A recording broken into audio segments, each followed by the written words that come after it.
Good morning once again, everyone. Today I'm going to be talking about the first 3 episodes of the new Netflix anthology series, Junji Ito Maniac, Japanese Tales of the Macabre. Junji Ito, for those of you who don't know, is a Japanese horror manga artist who's had a pretty substantial cult following for a little while now. I won't pretend to know him inside and out, but as he has started to sort of gain more crossover appeal here in North America, I've become a little more acquainted with him. I actually do have one of his graphic novels. This one's called Gyo, and I do highly recommend it. As you can see, it's chock full of all sorts of beautiful and very creepy artwork. And it's just very involving, engrossing. It's a very good horror read. Just being a black and white manga, like the level of atmosphere that you get reading this is almost palpable. Like you really feel like you need a shower by the time you're done reading this baby. Japanese Tales of the Macabre is just an anthology series that has adapted a series of Ito's short stories into anime. I think I'm going to cover this series in 3 block segments rather than just doing one big binge. That's probably less of a slog to watch, and it's obviously less of a slog for me too, so it's win-win. And throughout the episodes, the animation quality is very good. I mean, it's par for the course for Netflix anime. Polished, clean, good use of color. But really here, it doesn't need to be the most outstanding animation that you've ever seen, because Junji Ito's imagery has enough sort of inspired creepiness and lunacy to it that as long as you can depict it accurately, you know, it's not the sort of thing that you really need to do a lot to in order to get an effect. But it is well done. They did not cheap out in that department. Starting off with episode 1, the strange Hikizuri siblings. And I apologize to the Japanese viewers out there if I'm butchering that. You guys are probably going to get at least one good laugh at this at some point, I'm sure.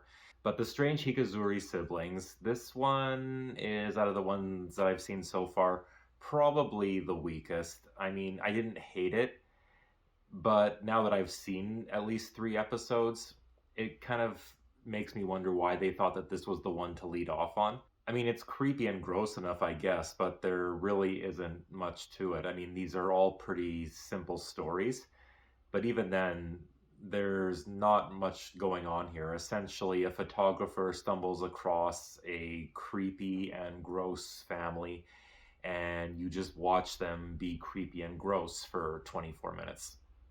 There will likely be a lot of people who will watch that one and then sit back and say, okay, so what was that actually about? Nothing. I suppose one of the nice things I can say about it is that it did give me my first taste of how everything is framed in terms of its presentation with the opening and closing credits and the general aesthetic. And that is all actually done very well too. Everything is packaged very conceptually sound here. But then moving on to episode 2, I'm happy to say that I actually did like these 2 episodes, and I can say something nice about them and not just how they were presented. This is an episode that actually contains 2 even shorter stories. The story of the mysterious tunnel and ice cream bus. And they're both awesome. And they both utilize a simple premise just like the first episode did, but in these ones it feels like something is actually happening, which is nice. The story of the mysterious tunnel finds a nice way to put a spin on a familiar kind of story. It's so simple, but it's so creepy and engrossing and fascinating.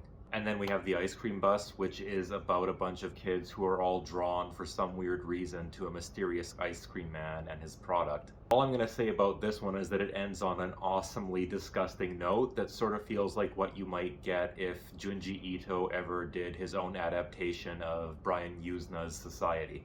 If you have an ick itch, shall we say, this story will scratch it. And then last up in these first 3 is another full-length episode story called Hanging Balloon. This one is about a music star who commits suicide, or so it seems. And then shortly thereafter, people start to see a giant grotesque ghost of her head floating in the sky. And before long, there's at least one grotesque head floating in the sky to match every citizen in this society. At least initially, don't count on many of them making it all the way through. And the central visual image reminds me of a lot of the imagery in that graphic novel, Gyo, because it's the sort of thing that on paper, or just if it was described to you, would probably be very easy to dismiss as way too arbitrary to be anything creepy or scary or memorable. But the way it's done here, it just feels haunting and nauseating and unsettling and just really gets under your skin the way that only a Junji Ito image can. And I'm not sure if this episode was actually a short story from Junji Ito's back catalog or if he conceived it specifically for, this series. Probably not. It probably was pre-existing, but it feels so topical that it could have been written about today in more ways than one, whether we're talking about the way that idolatry is affected in the digital age, or all the fear and dread and confusion that the isolation of COVID planted in people. It's all here, nor is it especially subtle. I mean, who's got time for subtlety in a 24-minute story anyway? But either way, I think that anyone would be hard pressed to watch this one and not be reminded of COVID or lockdown at least once or twice. So anyway, aside from the first episode maybe being kind of a weird note to start on and not the one that I would have chosen to lead things off, I'm loving this series so far. I'm definitely noticing a bit of a nihilistic streak here, like none of these stories really present any sort of semblance of hope or escape or salvation for any of the characters involved in the horrifying incidents. And there is that nihilism at play in what I have read of his as well, but there's also a little bit more than that. And the only other small thing, and this is barely even a valid criticism, it's more of just a very personal nitpick on my part, but because of the short story anthology format, you never really get that deep sense of involvement that makes reading one of Junji Ito's mangas such a haunting experience. Because again, part of the pleasure there comes from the weird, morbid sense of fascination that is evoked by his stories that just keeps you pulled in and fascinated as much as you're repulsed by what you're seeing.